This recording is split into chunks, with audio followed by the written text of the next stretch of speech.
It's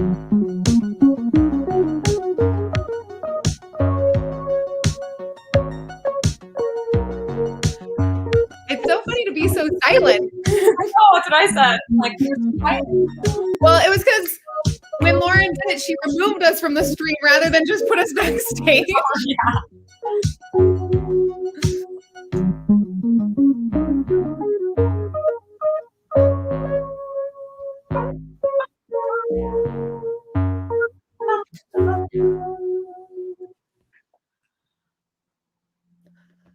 Hi, everybody. We're so happy you're here. Hello, everyone. Welcome to In Poor Taste, an irreverent guide to drinking wine. That is our new awkward pause right at the end of our song for our live episodes so that we can transition this into our podcast. I love a good awkward pause, you know? It just really, tells you you're alive. Comfortable with that awkwardness and just sit with it for a minute. I mean, I think that me and you have reached that point in our lives where all pauses are not awkward. You know what I mean? Like, you get past a certain point with awkward pauses, and I feel like in our career with In Poor Taste now, we're a year in, awkward pauses don't exist anymore. It's just a regular pause. Yeah. Also, it's testament to our friendship. I feel like we're the kind of friends you can be quiet with. You know, we can have some silence. Oh, yeah. Definitely. So that's a big accomplishment when you can just sit with someone. We can drink our tea. You can do your work. I do my work or whatever in the same space. Someone is building something outside, I think. So it might be very I can't hear it. So we're good there at least. All right. So let's see. You want to tell us about our mission statement? Yeah. So we are In Poor Taste, an irreverent guide to drinking wine. Our goal is to demystify wine for you, one bottle at a time. Patricia, we're always here for the tea. Just so you know, that's what the beginning part of this is. We're just spilling the tea. And then we're drinking the wine. I was going to say, we drink tea in silence together, but we're not very silent when we drink wine together. That's more of a... But you know the tea, the gossip. What's the tea? Tell me what the tea is, Caitlin. That's what the beginning of this episode's all about, is the tea. I get it now. But yeah, the rowdiness comes out when the wine comes out, but the mellow, silent partners sitting near each other doing projects with tea. That's our our deal. So anyway, an irreverent guide to drinking wine, demystifying it one bottle at a time. We are two best friends who enjoy each other's company, and we love wine, and we love you. Thanks for tuning in. We love each other. And also, Britt, I like that you've said this a few times. So for those of you who are maybe not following as closely with our day-to-day endeavors, which we don't blame you, they're not that interesting, but we were on a podcast recently from our good friends at a couple, but one of them was the Good Bottle podcast. And Britt, I noticed that you described our show like this, and you did it the other day to somebody that we were on a call with. You said, we really want to move people from drinking grocery store wine into wine shop wine. And I thought that was kind of a cool way of synthesizing what we do here, where our goal is to just help people understand wine, to feel like it's relatable, to feel like it's approachable, but then also to elevate people's level of drinking wine so that they can feel empowered and confident to drink higher quality wines, not necessarily higher price points, just higher quality. So I thought that was cool. I like that. We should adopt that. Yeah. Okay. That's our new short one, because I remember my friend was like, I love that you guys are best friends and you give your life story before your episodes, but maybe bring it a little more succinct. I'm like, okay, I'll work on it. I know, but we also listen to all these podcasts where the first few times I listened to them, I was like, okay, let's get to the good stuff. And now I'm there for the banter. So hopefully we can still have the banter. The banter is what is half of the show, let's be real. But I feel like, you know how the Good Bottle podcast, which we were just on, plug Good Bottle, they had that little recording at the beginning that just explained their episode. They obviously had a lot of banter, but just something that just is a short clip, explains our episode. Maybe it goes where the awkward pause is, and then we start. Yeah, I like it. That's good. Okay, so I think you have a question for me this week. I do. Okay. So I was actually just looking up fun questions because I'm I'm just going to do a fun question today.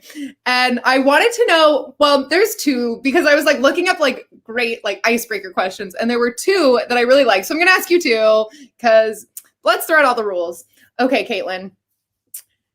If you live to 90 and you can either keep your mind from when you are 30 or keep your body from when you are 30, what would so for the last 60 years of your life, which one would you choose? For sure, my mind. I figured you would say your mind too. I feel like, what good is it to have this lovely body if you can't even use your brain? I mean, my body has never been my best asset. I mean, I've met a lot of people who use their bodies and not their brains. Let's be real. But yes, but that's never been me or you. No, that's I like to use them in tandem. I'm like, I mean, I try to stay active and stay fit, but I would not say my body is my greatest asset. I would say my brain probably is. So I would like to be fresh and smart and strong, in my thinking. If it was a question between like being bedridden and having a mind, I would not want to be bedridden. I want my body to be functional. Okay. Either you're like, you have like Alzheimer's, or you're bedridden. What's it going to be? I think bedridden. Okay. Because I feel like your mind, you want that mind. Great. It's like so sad, especially when I hear about people they're aware that they're losing their memory and their mind. That is so depressing to me. And I can't even imagine, not only for the people around them, but for the people who I agree. We are getting a little dark. So yeah, I guess like the longest, if I live till 90, which I will say the odds are good unless barring some extreme circumstance, because I have a long lineage of people in my family who lived into their 90s, women in particular, then I would like to have my mind intact as much as possible. Okay, let me ask the other question now that we've gotten the dark question out of the way. If you were writing a memoir about your life, what would you name it? Oh my gosh, naming is really hard. I don't think I know you hate naming these episodes, so I know you're not really good at that. I will say I don't know what I would name it exactly, but I have changed my like writer voice, my I don't know what else to call it, I guess, my writer voice in the last few years. I spent a lot of time writing about very serious and very, at times, academic. And I think lately I've embraced this totally different tone, which is just a little less serious, and I take myself a little less seriously, and I have a little bit more fun with my writing. Mm-hmm. So I think it would be something like that, but I would. A reverent guide to Caitlin's life. This podcast goes big, and then we become this reverent guide to Caitlin's life. Is that an ice bucket, Britt? I can't believe you're going to make me show this on the episode. Sorry. This is my ice bucket, which is really just my blender. This is how irreverent I am about drinking wine. That's so good. I could just hear it. So I'm like, oh, she must be putting her wine in an ice bucket. And I didn't know. Yes, I was. My ice bucket, which which moonlights as a blender. So I guess I don't have a name off the top of my head. I don't altogether think my life is that interesting. I don't know if I would want to write a memoir about it yet. Maybe if some more stuff happened that I had to write, I would write something. But do you have a name that you would use for yours? Oh, well, these are your questions, so I don't really have answers for them. But it would be like Britta and Quit It. Maybe Britta and Quit It, yeah, or like, yeah, kind of like, don't take yourself too seriously, or like, you know what I mean? That's my fucking life motto. I love a soapbox, so I would love to talk about all these things about my life that I learned. I'm quite a talker when it comes to how you can all live your lives better, and me too. But I don't know what as Patricia says, a memoir is one aspect of your life, not an autobiography. Thank you, Patricia. Look at her. Okay, so now you're writing a memoir. At this point in your life, what are you naming it? Okay. I have been working on a sort of, I wouldn't call it a memoir, but a novel that's loosely / not that loosely based on real life. And I'm working on trying to figure out a name for it. So maybe we should take a poll. All right. We're going to table this question for a later date. Thank you for participating. Well, we answered the other question. You want your mind. I just wanted a bonus question today. I will announce the name of my memoir or my book whenever I come up with it. But I'm toying with a few different ridiculous ideas. They're all ridiculous right now. So they're not worth mentioning. And a Reverend Guide to Caitlin's life. Let's go with that for now. Yeah, we'll start there. Okay, great. Okay, Caitlin, what are we talking about today? Why don't you tell everybody we're not talking about the darkness of turning 90. Well, I mean, it doesn't have to be too dark if you keep your mind. There's some light at the end of the tunnel. Okay, today we were talking about the Loire Valley, which I'm really excited.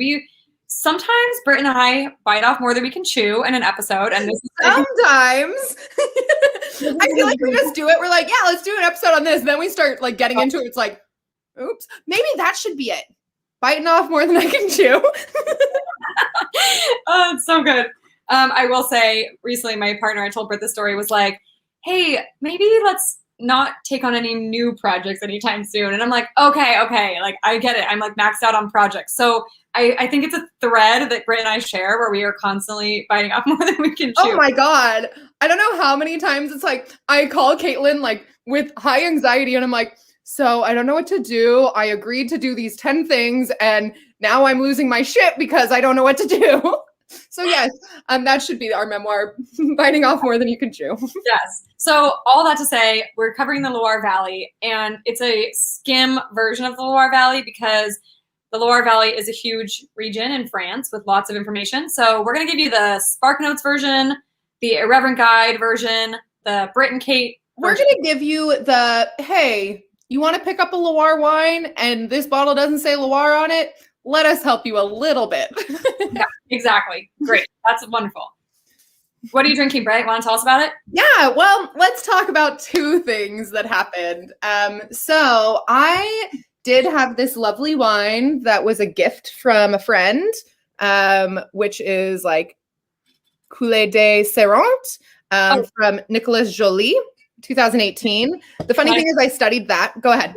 Oh, I was going to say, I went to the wine shop to pick up my wine, and somebody had seen our Instagram post and was like, oh, did you get to try that wine yet? And I was like, no, I don't get to try that wine. So I was laughing. So it's a very, very good bottle of wine.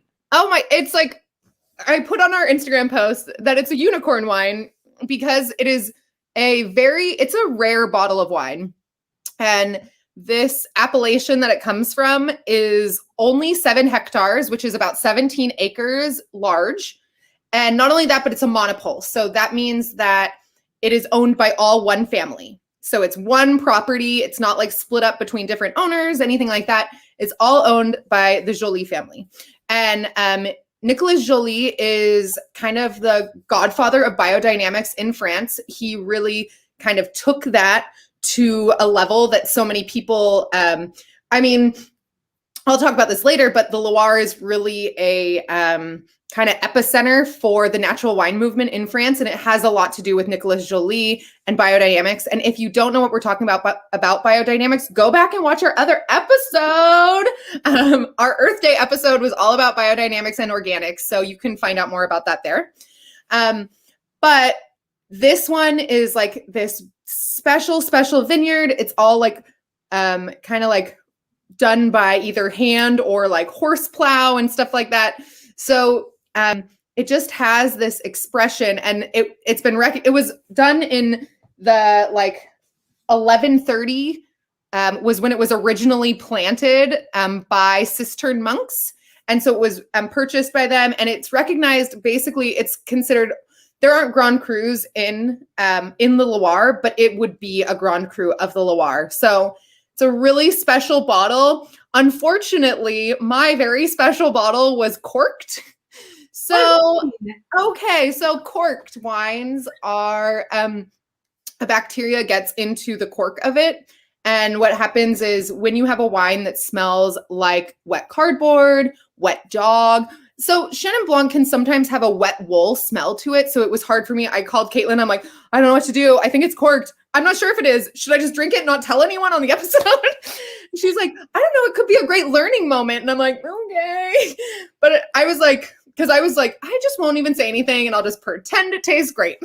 And then I'm like, okay. And sometimes when you get corked wines, you don't know, like I'm in this state where I'm like, is that corked? Like it is. But I'm like, maybe it's not. Maybe it's just me. But what happens is your wine kind of has like a wet cardboard or wet newspaper or wet dog smell to it. And it really like changes all the fruit notes. You don't really smell those anymore. So it's a big bummer. If you do get a corked wine and you've ever had that before, what you can do is you can contact the shop where you bought it, contact the importer, or even contact the winery and let them know about it. And they will often replace it. So that's what I'm going to try to do. I'll be quite honest. Like, okay, let's see if they'll replace that wine for me. But fortunately for me, I love the Loire so much. I had 2 other bottles of Loire wine in my cellar. In your ice So this is the other one I'm drinking. I am drinking a Cremant de Loire. So I did have another one from Breze. So let me tell you about this cool bottle too. So this bottle is from Arnaud Lambert. Like I'm just going like real extra on this episode. I'm like, okay, let me tell you about this bottle that wasn't good. And let me tell you about this other bottle. So Arnaud Lambert is a winemaker in the Loire. And Breze is this region, and this is all by memory, I'll be honest, because I did not prepare for this bottle, just so everybody knows. So if I fuck it up, like it can be in faults and flaws next week, but right now we're just going to go with it. So it's in this region in the Samar, and that is basically all red wines. And it's this like hill called Breze, and they wanted to kind of like, their region was getting AOC status. So it was becoming an appellation, but the only things that were allowed to be considered for AOC status were red wines. So everyone was pulling up their Chenin Blanc in that region. Granted, Chenin Blanc can exist in other regions in the Loire, but it couldn't exist here in order to get that. And so they said, you know what? We think that that's all fine. We agree. We want you guys to be elevated so that your wines can get better prices. But we think that our spot just makes beautiful Chenin. So we're not going to pull up ours and we are going to declassify. So they did not get AOC status. Breze does not have AOC status. But what's great is they're getting to that. And it's kind of like this special thing because they have all these old vines that everyone else pulled up their vines to replant to get that money, which don't blame them. But I'm also like, I think it kind of is a testament that they said, you know what, we're going to stick with Chenin Blanc because we see the potential of it. And we're going to like take less so that we can still kind of offer this grape how it should be. So anyway, fuck yeah, Breze. This is 70% Chenin Blanc, 20% Chardonnay, sparkling wine from the Loire. Very good. All right, Caitlin. Now that I've talked a mouthful, tell me what you're drinking. No, that sounds so good. I think it's important too that people know, it makes much better learning experience when you get to try a cold wine in person, because then you can like taste it, smell it, see what it is. It kind of just mutes all the flavors. So whereas another wine might jump out of the glass at you, this one just kind of like makes everything kind of dull and it won't hurt you. So I'm not saying you should do it because you'll kind of like not, and maybe you won't enjoy it as much. But if you ever do get a corked wine or drink a corked wine, nothing's going to happen to you. You're not going to get sick from it. It's just a matter of it not being able to express itself like it would otherwise. So that's why when you have a bottle that you're so excited about and you open it, you don't want it to be corked. So well, and then the like funny thing was too, like I've worked at restaurants where whenever someone has a corked wine, I'm like, hey, will you save that? Because I make my nose like try to like identify, okay, what is the flaw in this? And so when I smelled it, I'm like, I think it's that, but I don't want it to be. And so I called you. You're like, Britt, if you think it's that, it is probably that. You're like, it'll get worse tomorrow. So see if you save it to tomorrow, you'll see. That's true too. So it gets worse over time, like as you open it. So if you're not sure the time, and it can range in how drastically it's corked. So it could be a tiny bit. So you like can't really tell. And I've smelled wines in tasting groups before where people are like, oh, this is corked. And I'm like, I don't know. And I've taken it the next day to a wine shop and they're like, no, it's not. So like, it's so tough because there's this fine line and some wines kind of have those aromas anyway. And then, yeah. So just kind of a lesson in corked wines. If you smell it and it smells like wet dog or wet newspaper, kind of like a wet cardboard smell, and that's the first thing you're getting, there's a very good chance that you have a corked wine, but don't worry, you're not going to die from it. Okay. What are you drinking? Okay. So I'm drinking, and I'm really excited about this. So I decided, Lauren has a picture she can pull up, but I also have a picture, I guess I have it now, but I'm drinking a Sancerre, which is a region I'm going to talk about in a little bit. It's called the 00 or 00. I don't know how they actually pronounce it, but you see those 2 O's. Yes, Britt. Wait, I thought Sancerre was Sauvignon Blanc. Didn't we just have an episode about that? I know, I'm throwing you off. So Sancerre is a region that is primarily known, I think it's like 80% or more. Actually, I think it's like 88% or more white wine, and it's Sauvignon Blanc. So the majority of the time you hear about someone talking about a Sancerre, it's usually a Sauvignon Blanc. However, because we're super geeky over here and we are getting real deep in this, I decided to go for a red Sauvignon Blanc not a red Sauvignon Blanc, just kidding. Erase that from your mind. A red Sancerre, which is 100% Pinot Noir. So this is 100% Pinot Noir from the region of Sancerre. So if you've been listening before and you've listened to our old world, new world kind of discussions, France and other old world countries commonly label their wines by the region and not by the variety. So when you see Sancerre, like on this bottle, you might think, oh, I learned about Sancerre on Import Taste. It's mostly Sauvignon Blanc. Well, wait a second. This is a red bottle. And then you might think, okay, well, Sancerre is a region, so they must grow some red. So just kind of be aware when you see Sancerre, that's what you're getting. So that's what I'm drinking. It's from Francois Lassant, and it's called a 00 or 00 because it's basically it's a biodynamic wine also, and there's no additives. So it's like 0. I actually think it probably has sulfites because most wines have some sulfites. So it says may contain naturally occurring sulfites. I was gonna say, if the sulfites are in there, they're natural, yeah. So their 00 is like 0 additives, 0 sulfites. Like we're doing it as naturally as we can. So that's what that stands for. And then Brett already kind of mentioned the biodynamic nature or kind of stronghold in the Loire, and kind of the origins of the biodynamic movement are often traced back to the Loire. So that makes perfect sense.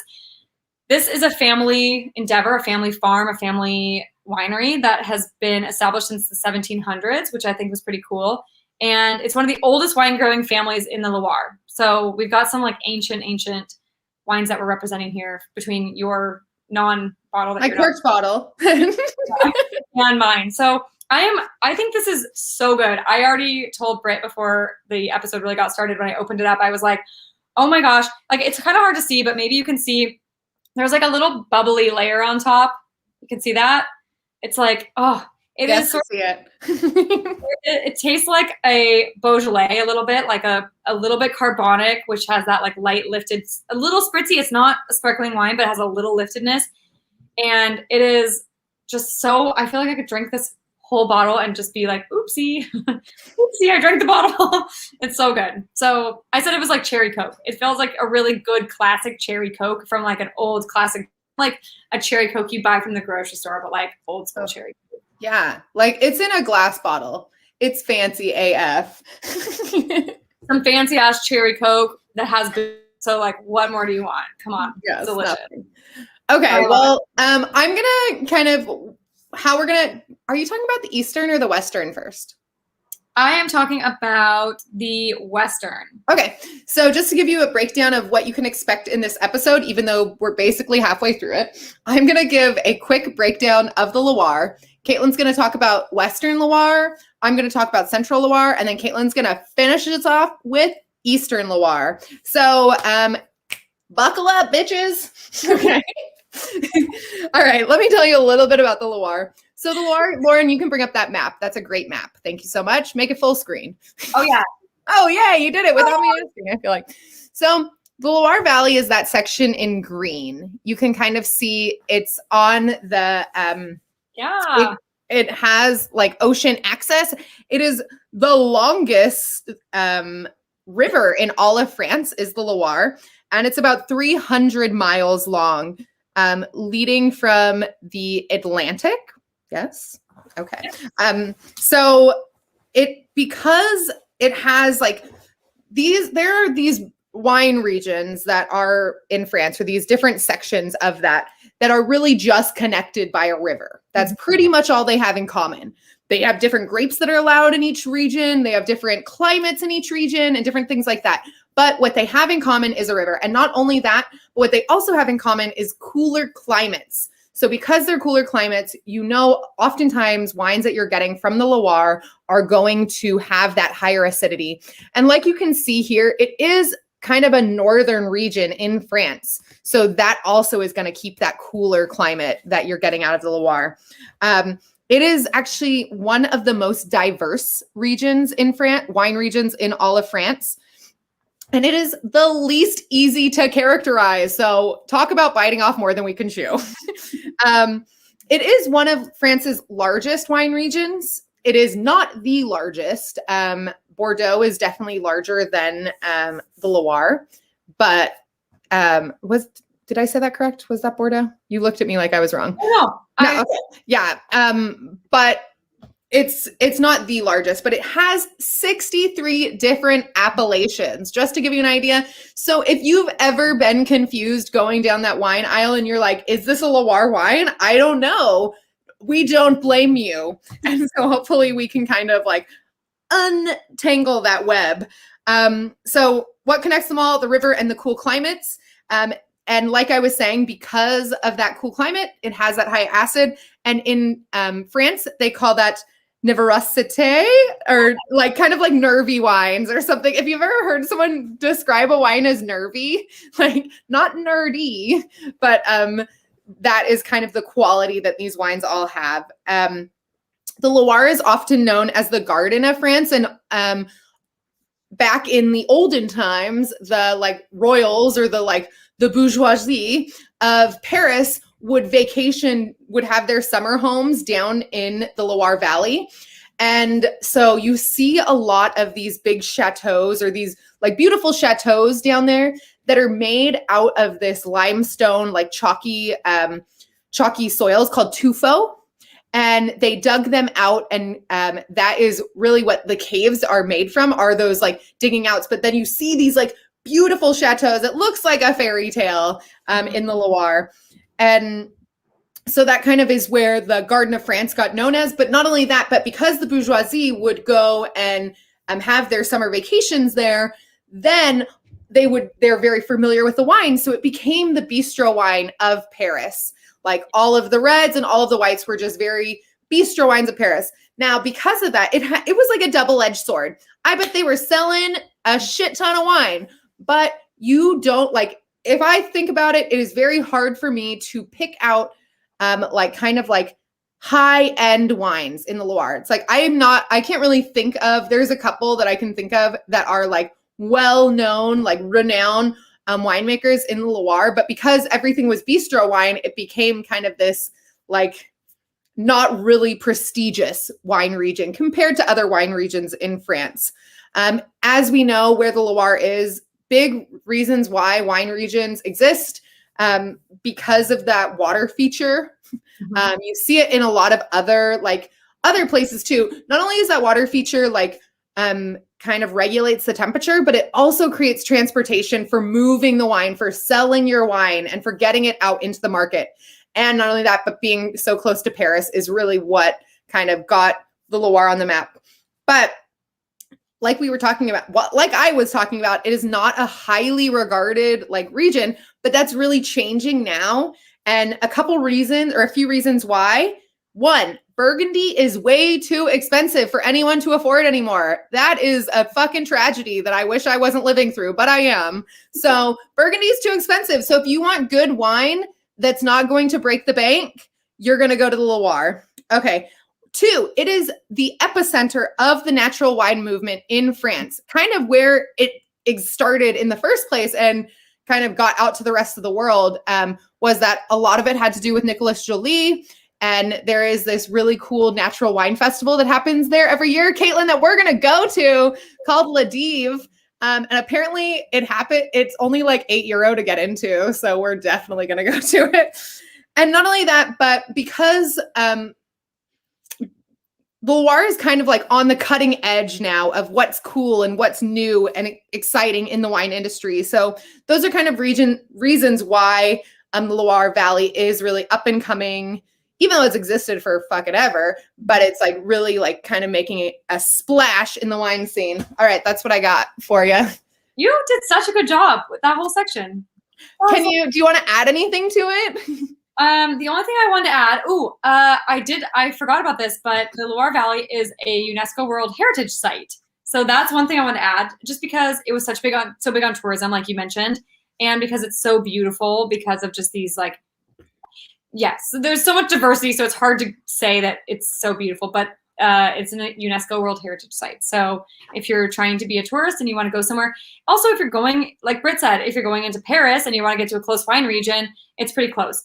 I think, Britt, I had read that the whole river, like the region that goes along the river, was 600 miles, but maybe like certain parts of it were like 300 miles to Paris. So maybe that's what it was. I could be wrong. Like literally, I just like kind of looked that up because I was like, I should probably know how long this is.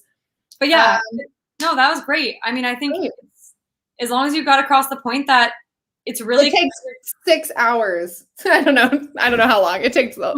But anyway. Doesn't matter. Thank you. 600 miles. So it's kind of crazy to even try to classify the Loire as one region, but because it is connected to this river, it has been lumped together as one region. So okay, so let's talk about the westernmost part of this. And Lauren, if you want to bring up that map, that will just help kind of situate. So we showed you where Loire was in France.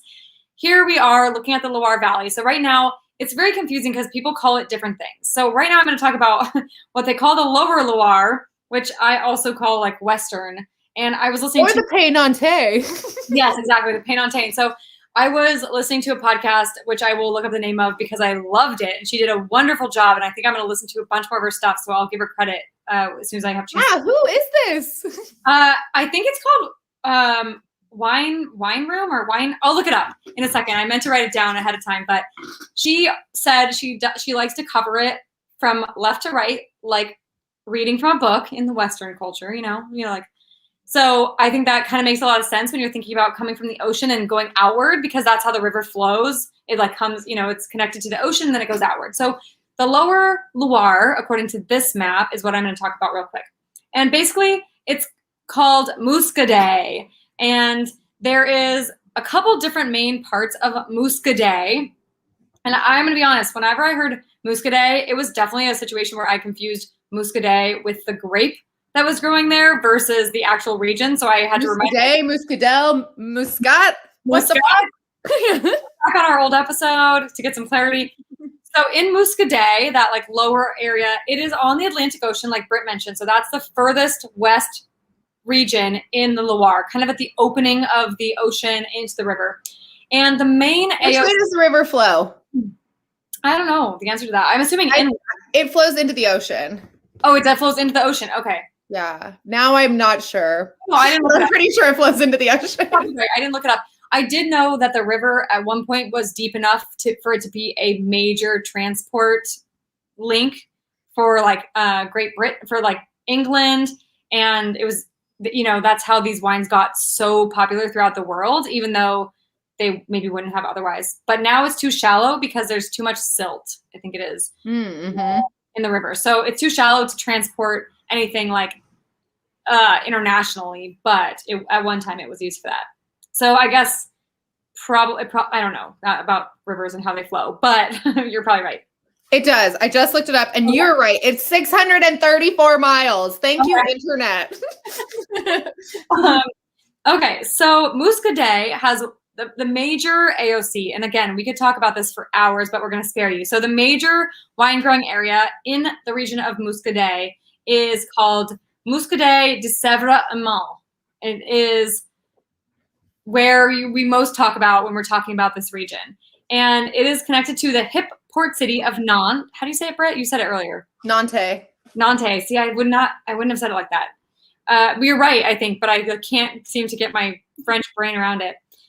And the main grape that's grown in this area is a grape called Melon de Bourgogne. And it's interesting because, again, like I said, when I hear Muscadet, I think, oh, that must be the grape. And I had to remind myself, oh, yeah, that's not the grape. Muscadet is the region, and the grape is Melon de Bourgogne.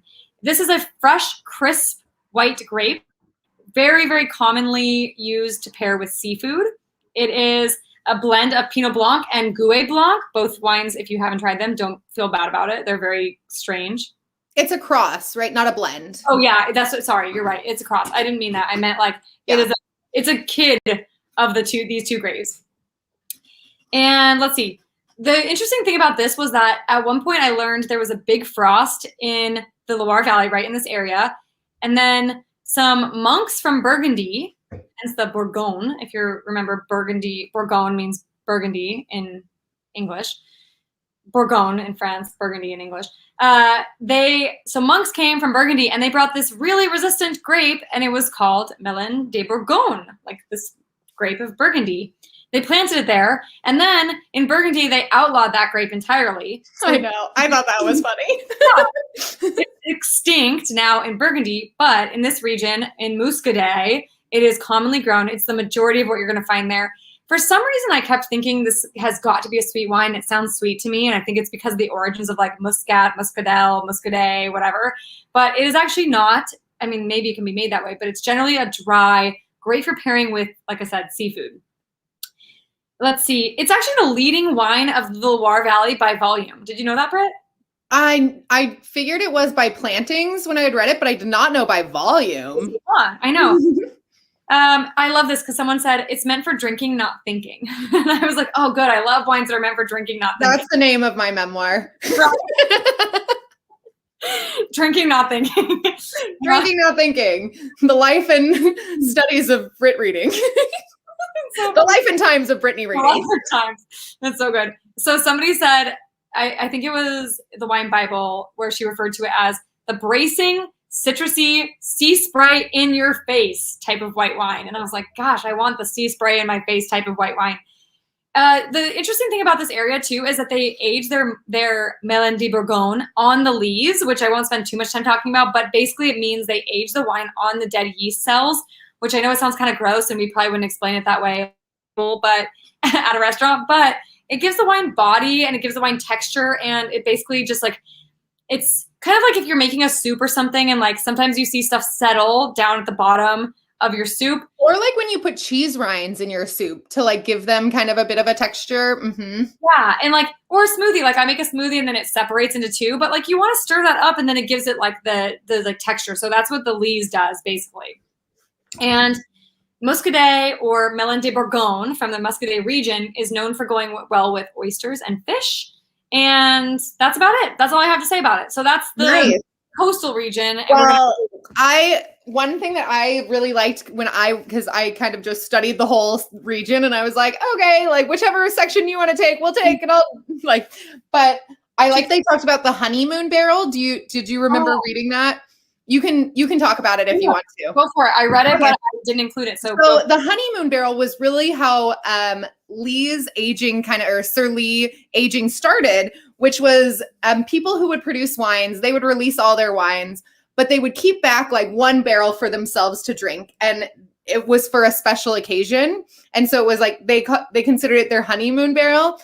And then they started noticing that the wines that stayed in the barrel longer were better than the wines that they were releasing to the market immediately. And so that is how Lee's aging started, was from them realizing that, which I thought was really cool.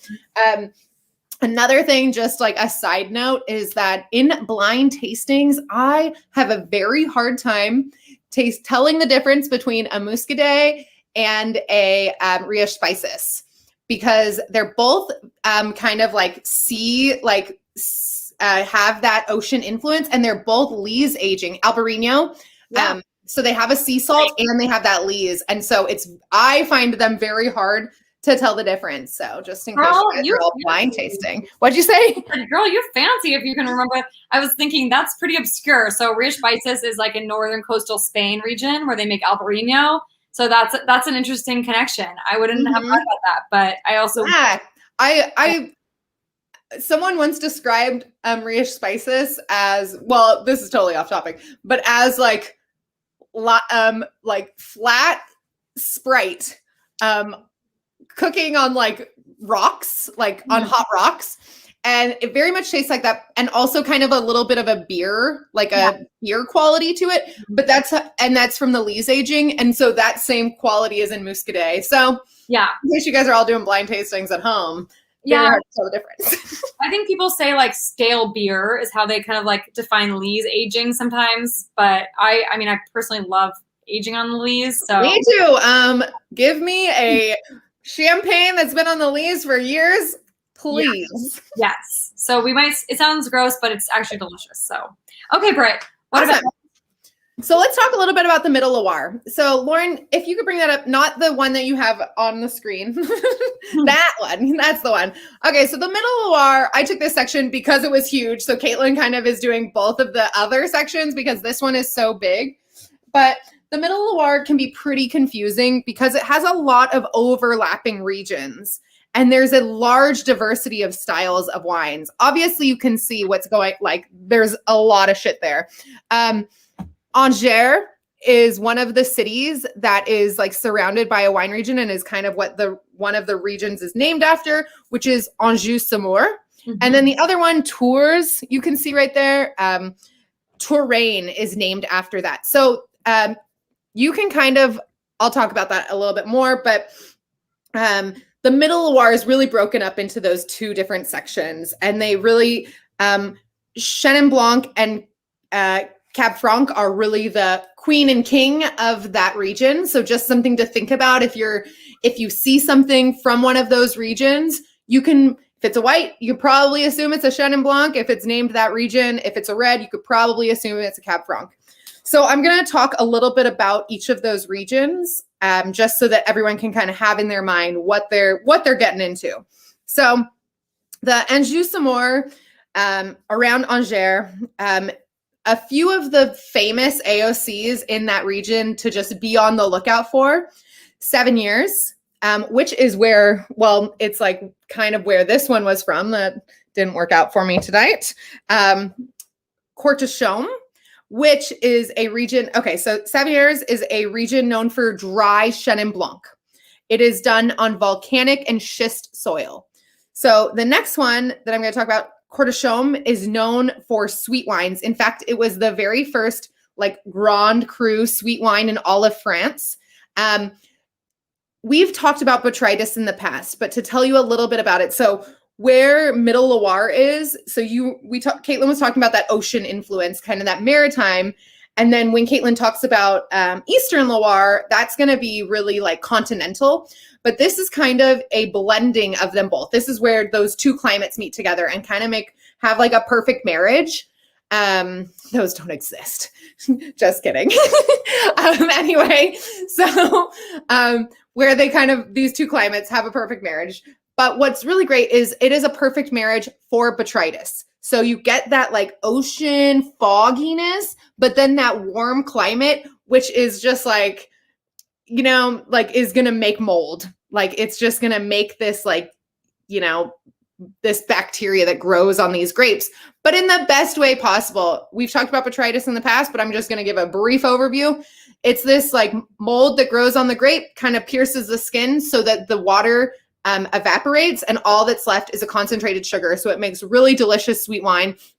And not only that, but when you have it on a high acid grape like Chenin Blanc, it gives a balance to that sweetness. So it's not cloyingly sweet. So just something to think about when you're thinking about sweet wines. Other ones, Bonnezeau, Côte de Lion, though basically Anjou is all white wines. There might be some like lower classified ones. They actually, Rosé d'Anjou is like made there, but if it's from Anjou and it has like a name of an AOC, it is most likely a white wine. But Rosé d'Anjou is made of Groyo, which is a grape that you don't really see outside of Loire because it's not that high quality of a grape. But these make really delicious rosés. I love in one of the things I was reading, they call them tender rosés. And the tender is really because it has a little bit of residual sugar in it. So it gives it, which honestly can really balance things. A lot of people are afraid of residual sugar, especially in rosés, but when they have really high acid and you can't really tell, it actually creates a nice balance in your mouth. So that's kind of like a quick overview of Anjou and Saumur, kind of regions to look out for. Bonnezeau, Cordeaux d'Abondance, those are all can be medium to fully sweet wines and have botrytis. Savennières is the only one that is going to be fully dry of the white wines coming out of that region. Okay, so now let's go to Touraine, which is around the city of Tours. So kind of that is the very middle spot of Western Loire and Eastern Loire. So that's right where they meet. They are really known for the regions there are Chinon, Bourgogne, St. Nicholas de Bourgogne, and those are all red wine regions. To give you an idea, Chinon is kind of known as the fullest and most elegant. And when we talked about red wine regions, as a reminder, we are talking about Cab Franc. So Cab Franc is coming from all those regions. Chinon is the most well-known of those, but Bourgogne also has like kind of really great ones, especially as technology is getting better and better, that you can get at a lower price. The other ones are Vouvray and Mont-Louis-sur-Loire. Those are known for Chenin Blanc, and they can be from fully dry to fully sweet and everywhere and anywhere in between. So be well aware what you are getting at the store when you see that. Certain things you'll see on the bottle. Doux, D-O-U-X, that is fully sweet. Caitlin, maybe you can help me with the other ones. Like, demi-sec or sec, demi-sec. So yeah. Sec is dry. Demi-sec is medium dry. And then there's medium sweet, which is like moulet, right? Maybe I'm saying that correctly.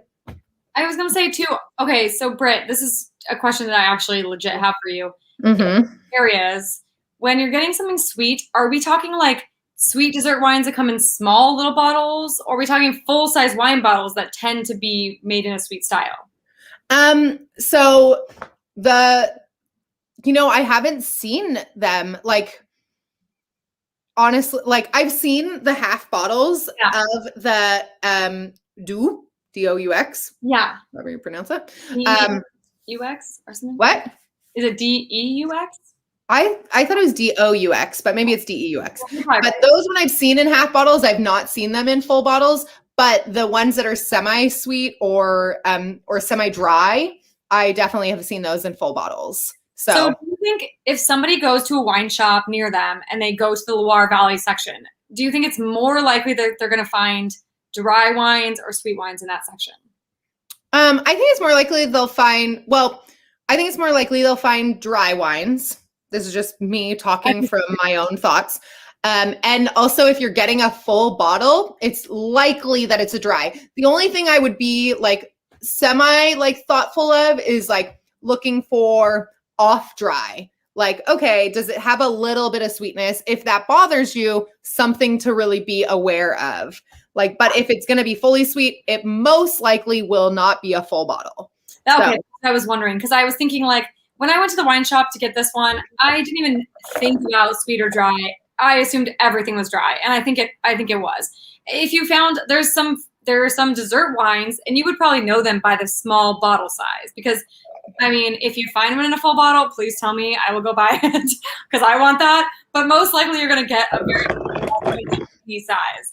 Yeah. So I was thinking, I think it's generally, especially the stuff that's exported, is probably mostly, unless you're in a fancy ass shop and you're looking for some real niche things, you're probably going to find a dry reds, dry sparklings, dry all those things. Yeah. You would think so, right? Yes. I think don't be afraid of the Loire. Don't be afraid because because they have that. And honestly, if it's going to be like, botrytis is hard to come by. And I want that. Yeah, exactly. So botrytis is hard to come by. And because it's hard to come by, you're going to get charged a fucking arm and a leg for it. And not only that, but think about squeezing a wine from raisins versus a grape. How much juice are you going to get? So that's why they're coming in these smaller bottles, because it's really hard to extract any kind of wine from that. And so that's just something to be like thoughtful of when you're like thinking about like, okay, is this going to be a sweet wine? Because I heard sweet wines are made in the Loire. I don't think that should be something that you should be too worried about. If you are, ask your wine shop person, wine shop professional. But okay. Yeah. Sorry, go ahead. No, go ahead. Keep talking. I was going to say, generally, if you're going to the Loire, you're probably going to most likely find dry wines in whatever style. They're probably going to be dry. And Chinon equals Cabernet Franc. So if you see that, it's Chinon and Bourgogne. Yes. CHINON. So if you see that, it's probably Cab Franc. That's a good dead giveaway. And it's going to be dry too. One thing that's really interesting about Cab Franc coming from the Loire is it can have a bit of breadiness, BRETT, Brettanomyces. Thank you. My God. And because it's made in this very natural way, like we were talking about, so they don't really limit that. So in my other blind tasting, I was like, okay, they were like, if you smell Brett, these are like the 3 regions where you could expect it from. And one is the Loire. I love Brett personally, like when it's integrated well, which I think that they do a really good job in France. Yes, go ahead. What does it smell like to you? Oh, well, I didn't mean to put you on the spot. I know what it smells like, but I would never say this to a table, but it kind of smells like barnyard, like kind of like horse tail. When I describe it at a table, I'm like, it has a really animalistic smell to it, like a really like animal smell. So that's how I would describe it to someone buying it. But if I were describing it to, I'm like, oh, that smells like poop. But in the best way possible. I was listening to something the other day. Oh my gosh, I wish I could remember what this was. But they were explaining something. Maybe you know this, Britt. They were like, oh yeah, there's a compound that's similar to, it wasn't the cat pee one. It was like, oh yeah, the compound is the same as like a poop compound. And I was like, what? I gotta figure this out. I gotta post it later. I don't know this. It was so weird. Well, there's 2 different types of Brett, just so everybody knows. And one is that barnyard smell, and one is like a plastic Band-Aid smell. So that's a different kind of Brett. Oh, it's different. Are both of them considered false, or are they both considered delightful when you well, honestly, it depends on how it's integrated. Like if it's overwhelming and you can't smell anything else in your wine, it is a fucking flaw. If it's not, like, then it's like if and it has a lot to do with age, because often they use old barrels and they still have it. And Brett is something that does not go away. Let me tell you, we like got a like strict talking to at one winery that I worked at about Brett, and anyway, anyone who went to Russian River Brewery had to go home and like shower before they were allowed to come back to the winery, because there is so much Brett, like, and you find it a lot of times in certain wine or beers, and that kind of like it's like you can spread it very easily. So just something to be aware about. The last thing that I do want to say about the Middle Loire is also sparkling wines are coming out of there, like I'm drinking right now. Yes, lovely sparkling wine. And what's really great, or what's interesting about sparkling wines, is the weather really determines how much sparkling wine is made. So if it's a cooler vintage, like it's a really cold one, you'll see a lot more sparkling wines and a lot less still wines. But if it's a warm vintage, you'll see a lot more still wines and a lot less sparkling. And I like to think about Champagne. Champagne is very northern France. It's very cold. And that's how I remember, like, oh, okay, yeah, of course, in a cold vintage, more sparkling wines are made in the Loire. In a warm vintage, it's not the case. Okay, Caitlin, take us away. Tell us about Eastern Loire. Okay, so I'll just add a few real tiny things to what you said too. So Cremant de Loire is what you're drinking, right, Britt? That's what you have tonight. Yep. So that is a a wine that's made in the Loire Valley that's made in a champagne style. So I love that because if you are thinking, oh gosh, I love champagne, I love other sparklings that are made that way, but I can't afford champagne because it's expensive or whatever, it's a really great price point to go after is those Cremant de Loire. So sparkling wines out of the Loire. And I think it was Karen McNeil in the Wine Bible who said, these are offered oftentimes for an unfussy price. I love that, like an unfussy price. You don't have to even think about it. Mine was $20. Yeah, like that's unfussy. It's not like I'm not gonna argue about that price. I'm not gonna fuss about it. No, it's not the price where you're gonna put some orange juice in it, but it is the price where you're like, I can deal with this and enjoy it and have a nice night. Also, I had read this, Britt, and I had not read this before, but more sparkling wine is made here than anywhere else in France outside of Champagne. Interesting. I did not know that either. Oh, crazy. Okay, so that's Middle Loire. So moving from the coast from Muscadet into the Middle Loire into the easternmost parts, which is obviously the least coastal influence, like Britt mentioned, where the river kind of spreads out or kind of disperses. Definitely continental climate. We are for sure in continental climate at this point. Yes, definitely changes the way. So that's why this is such a diverse region, because you've got all these soils and all these crazy things going on. So what I had read was that this area is also called the Central, which is very confusing. I was telling Lauren before we started. It's this region's called Central, but in my brain, I think of Central being the middle. So I think of what Britt just talked about. Me too. I'm just wait. I told Caitlin, I'm just so you know, this person calls it Eastern Loire, but this person calls it Central Loire, and this is Middle Loire. So good luck. I was so wait, what am I covering again? Central or middle or what? So it's a little bit confusing because people use different names, but it is 300 miles from Muscadet. So the last time I talked about a section was at the coast, and that was 300 miles away. And also this one is closer to Paris than it is to Muscadet. So if you kind of see one of those maps again, maybe where any map that shows the area, people in Paris, like Britt mentioned, were coming from Paris to the Loire Valley, and they're really hitting these regions more than they're hitting the coastal regions. Because if you're thinking so you see that green area, the area I'm talking about is right where the river does that little curve up right there, Lauren. Yep, right there is where I'm talking about. So, where's Paris, Lauren? Show us on the map. Woo! Oh, Lauren, you're so on it, Lauren. So yeah, people from Paris are coming, and if you think about it, where do you vacation? You vacation a few hours. If you can go for a few hours to a vacation spot, that's much more common than if you have to drive 8 hours or more to a vacation spot. So people from Paris are coming to this part of the Loire oftentimes. Also, this area is known for goat cheese. So whereas my coastal region was known for their mussels, mule frite, we've got seafood, oysters, all those things. Here we've got goat cheese. These little round, I forget what they're called, but little round local pieces of cheese, which are delicious.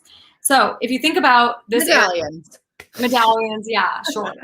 If you have a wine from this area, which I think Lauren does tonight, these are going to be generally pair really well with things that are. You have one from that region. I do, but it's a red, so it's a little bit crazy. So, okay, so the main area. So the general, what's it called? Now that I'm saying this, central area is known for Sauvignon Blanc. Again, my first region was Melon de Bourgogne, which was whites. And now we're back in white territory. So Britt's got all the stuff in the mix in there. She's got rosés, reds, whites. Rosés, reds, whites, sparklings. It's all there. Mostly what you're going to find on the bookends of this region are going to be the whites. So in my regions, we've got racy, nervy, pinpoint focused, smoky Sauvignon Blancs. We've got that sauvage. We talked about the French word savage. It's wild things. This is wild territory for Sauvignon Blanc. Also, excellent food pairing wines. So you think high acid wines, and this is something I will go to my grave just harping on the idea that high acid wines are the best food wines. And people always want to put their high alcohol California Napa cabs with food. And I'm you are missing out. You got to have that high acid shit for your food pairings. So good. So this area is known for their high acid whites, also high acid reds if you're going to have a red from these areas. Reds are not as common, but if they're there, they're also going to be high acid. Let's see, we've got 3 main areas that I'm going to talk about today, and there's some other ones which you can look into if you want, but really the main ones that are talked about are Menetou-Salon, Sancerre, and Puy-Fumé. So I'll be fast about this, but Menetou-Salon is lesser known, but also grows Sauvignon Blanc. It is Savagnin. I made a note that Savagnin, which I think is one of Brit's like favorite grapes ever. I like it from the Jura, but yes. But it's a parent of Sauvignon Blanc. So yes, okay. You've got like Savagnin as a parent of Sauvignon Blanc as a parent of Cab Franc, and Cabernet Sauvignon. So you know what? I just realized it's like my Sauvignon Blanc from my area got together with your Cab Franc from the like middle Loire, and then they made Cabernet Sauvignon. So I just realized they're like next door neighbors. Wait, I thought you said Savagnin. Where does Savagnin come into this? Savagnin is a parent of Sauvignon Blanc. Oh, got it. Okay. And then Sauvignon Blanc. And then the other parent, we don't know. That parent disappeared. They're like not noteworthy, whatever. But it was like a deadbeat dad. Went out for cigarettes and never fucking came back. Bye-bye. Peace out. No. So Sauvignon Blanc stayed. She made it work. Or no, Savagnin stayed.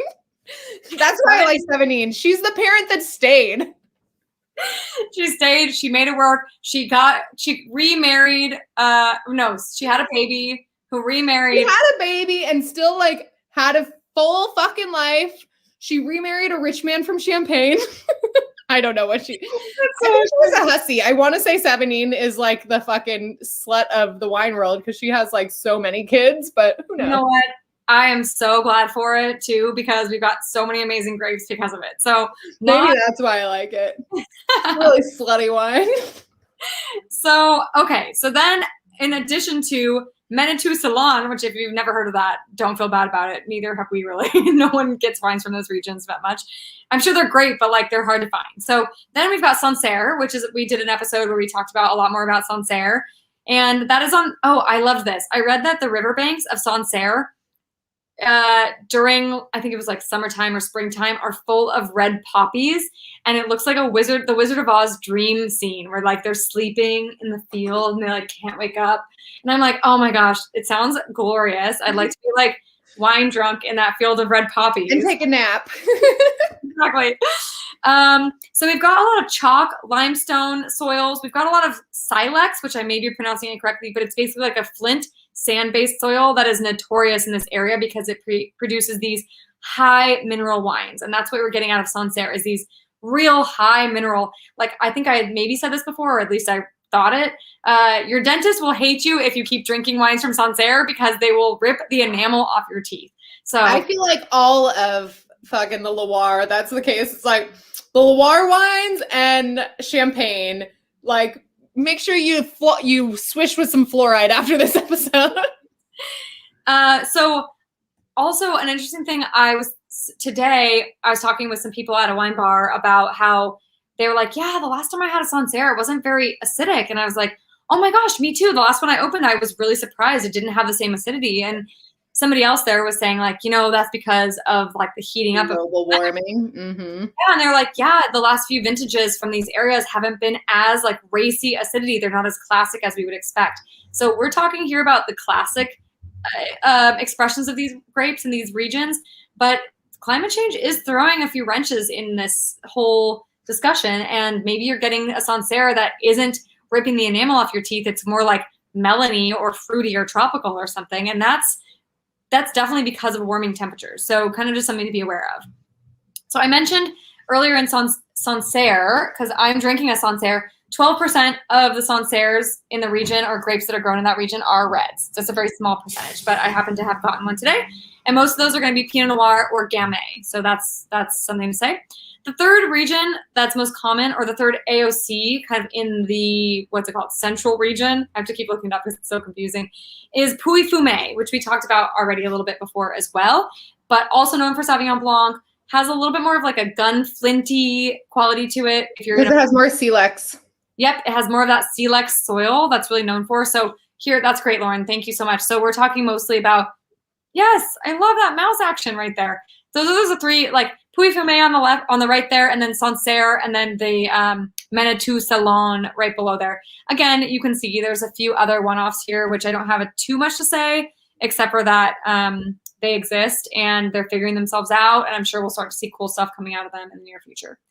So those are the main things I have to say about that. Do you have anything to add about those regions, Britt? Yes. One thing that I have to add is you see like Caitlin's drinking a Pinot Noir because that region of the Loire is pretty close to Burgundy. So just something to be thoughtful of, like, okay, I can't afford a Burgundy, but maybe I can get a red Sancerre. Maybe, who knows? Red Sancerres are quite rare, but Caitlin found one.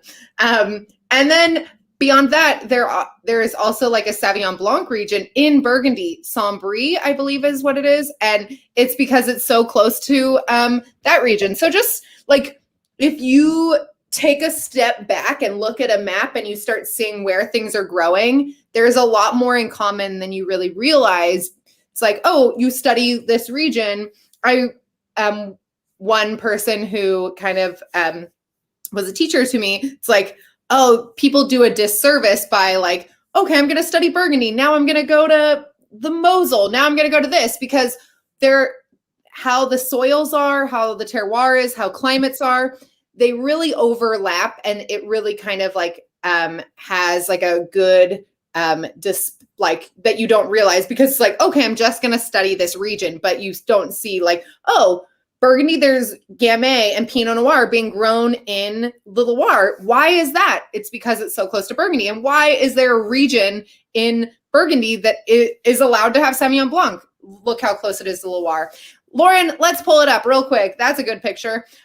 This region in Chinon, I love this producer he has different displays of like what wines are grown on what soils, all in the same region. There is so much diversity. Let's talk about diversity. Like Kimmeridgian soils are there. So many crazy soils are coming out of there, and it's going to give you different expressions in wine. So that is a great photo. Okay, that's all I have to say. What? Can I also just add to what you were saying before, where like, I feel like in many ways, the role of the sommelier or other people who are studying wine is to make those connections and say like, hey, it's great that you like wine from Bordeaux, but like maybe what you like about it can also be found in this region that you've never heard of for much less price, lower cost on the shelf. And then it's kind of like connecting those dots, because I get that the everyday consumer is not going to have time to go to a shop or not going to have time to make all those connections. But who has time to study this? Me and you, weirdly. Well, weirdly, but even still barely anymore. Like for this episode? Well, just in general, there are so many regions we talk about where we're like, well, if you like Bordeaux, or like I've had situations where people have said like, oh, I really don't like this, but I really love this. And I'm like, well, you might not have known, but those are actually like the same. And maybe you don't like that this isn't as popular of a region and this one is, but like the grape is the same, the style is the same, the soil is the same, the wine producers are making it the same. So it's kind of, or opposite, whatever. But it's interesting to see like, oh, this fence divides Bordeaux from blah, blah, blah. And all of a sudden, like you can get these better values on the other side of the fence. Oh, yeah. Like I think, so I'll just give one example before we've gone over already, but Loire is huge, whatever. Bergerac. Bergerac is this region in kind of, I think they call it the Sud-West, the southwest of France, but it's not really that southwest, but it's below Bordeaux. It's still connected on the same river, and it has the very same grape varieties that are like allowed in Bordeaux and all this thing. And Bordeaux, those motherfuckers stopped. They didn't allow wine. They were like, they created this like blockade where people like the Southwest could not transport their wines through the river. They're like, nope, there's a river toll and you can never afford it. And so they wouldn't allow them because they were like, oh, we don't want them to get into our market share of wines. But what's really interesting is it has very similar climates. It follows along the same river, has similar soils. And so you can get much more affordable wines from this region because it's not Bordeaux, And so just they're like, that's what's great about wine is it's like history, geography, all wrapped up in one, all wrapped up in a delicious alcoholic beverage. Yes, exactly. I know. I love that. And I was listening to this podcast today. It's the same one. Okay. It's called House of Wine, I think is what it's called. And honestly, she was so good. I thought, I'm going to listen to House of Wine by Rachel. It only says Rachel. But she was talking about the Loire, and she was also talking about how, like, there was a big controversy at the beginning of this year about the Court of Masters and some other, like, some gender discrimination. We already know racial discrimination, tons of stuff with that particular industry.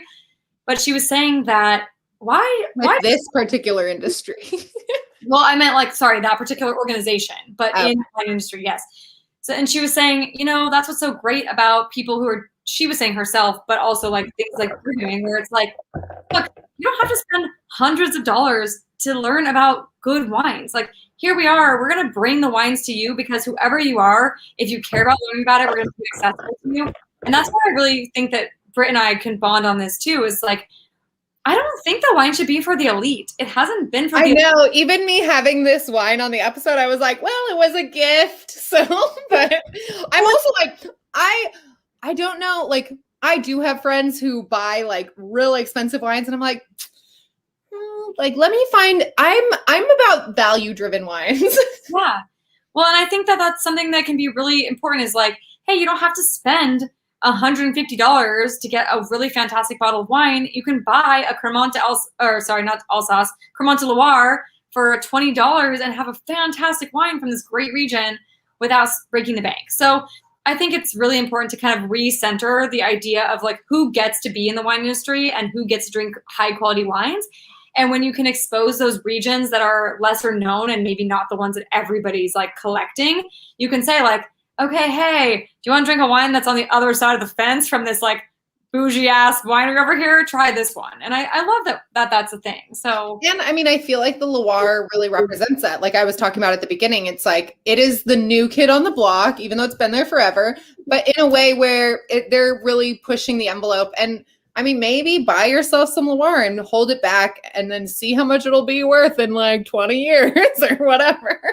Maybe it'll be the new Burgundy because no one can fucking afford Burgundy. Yeah, or just drink it. Because why? Just drink it. Why not? Okay, Caitlin, wait, real quick. Okay. What do you want to listen to? What do you want to eat with your wine? What do you want to listen to? Because we're now at an hour and 10. Oh, I know. Sorry, everyone. Okay, so I have a song that I'm really excited about. So Lauren can pull it up. It's by this woman, France Gall. I think it's from like the 1970s, something like that. So it's an old French song, but it's so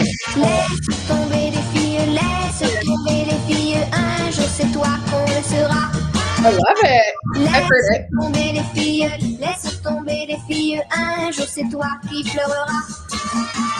Non, pour te plaindre, il n'y aura personne d'autre que toi, personne d'autre que toi.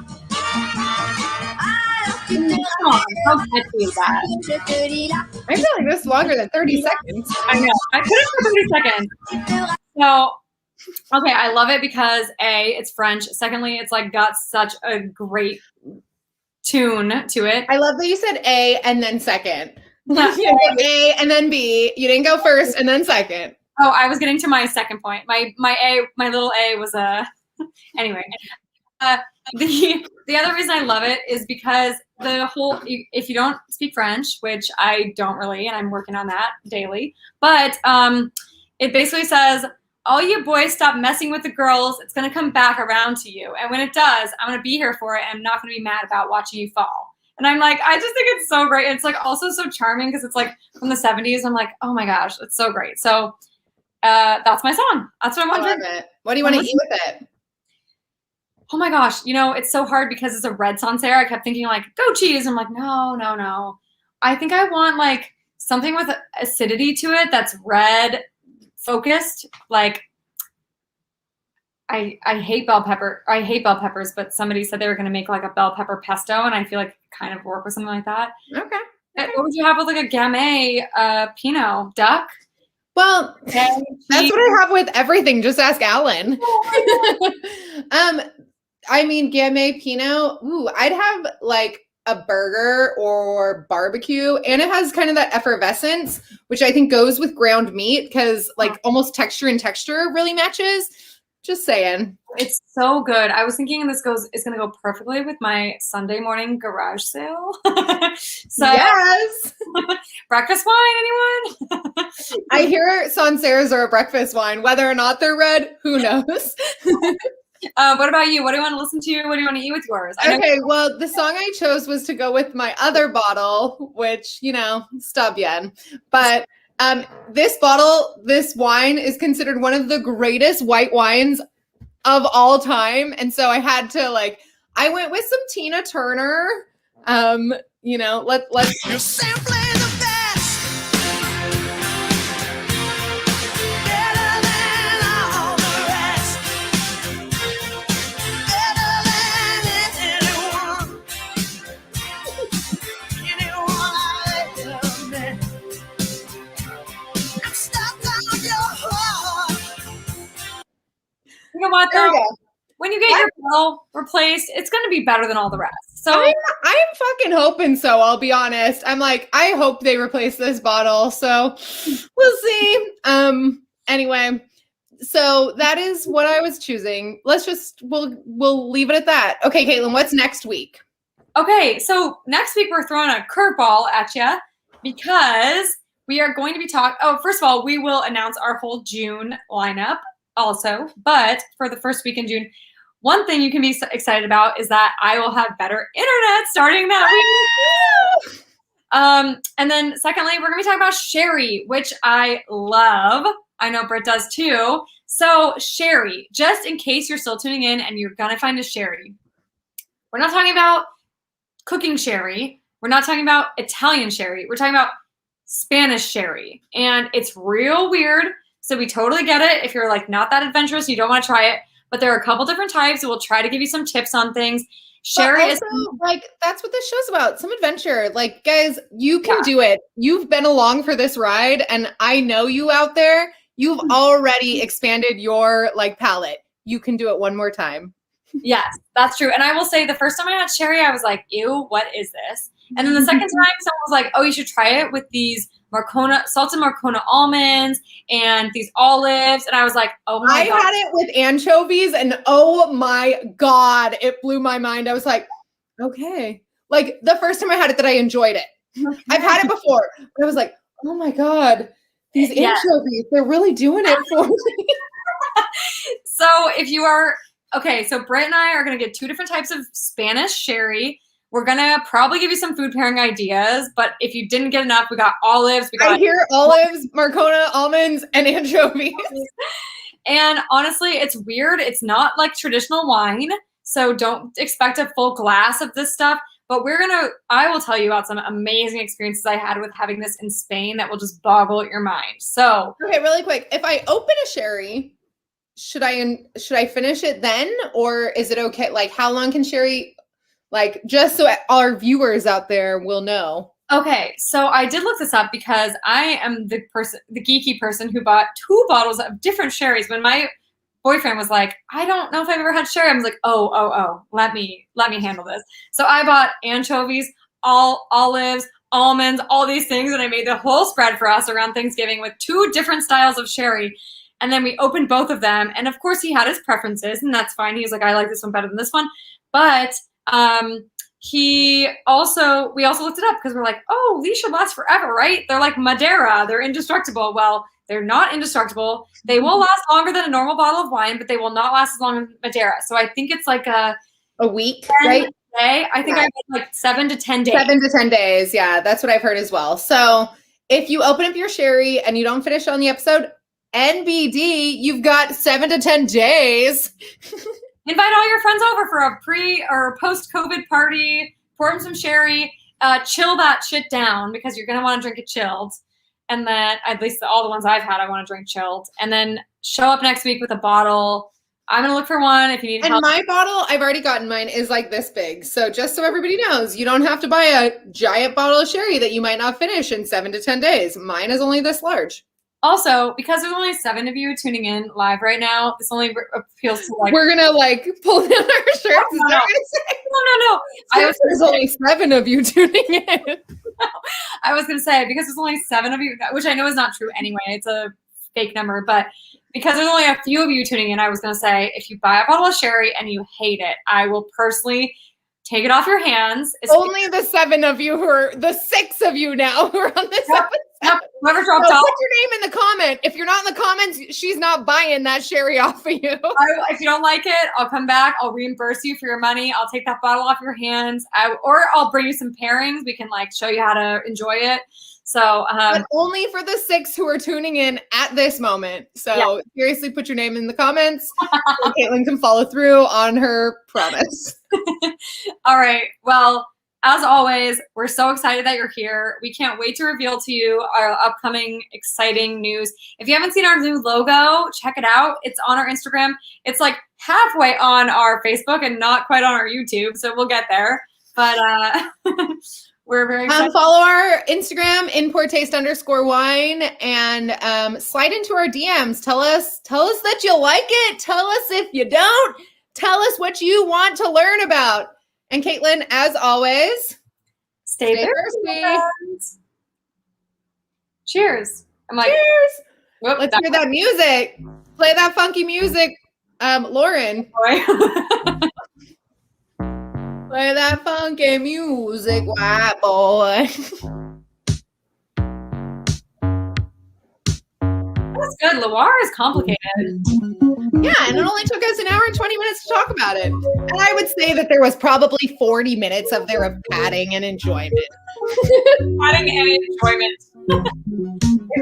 I mean, who doesn't enjoy some padding? I hope there was an hour and 21 minutes of enjoyment. Oh my God, yes. There was 121, an hour and 20 minutes. I know, I almost said that too. I had to like do math. I was like, wait a second. Wait, it's not 121 minutes? All right, come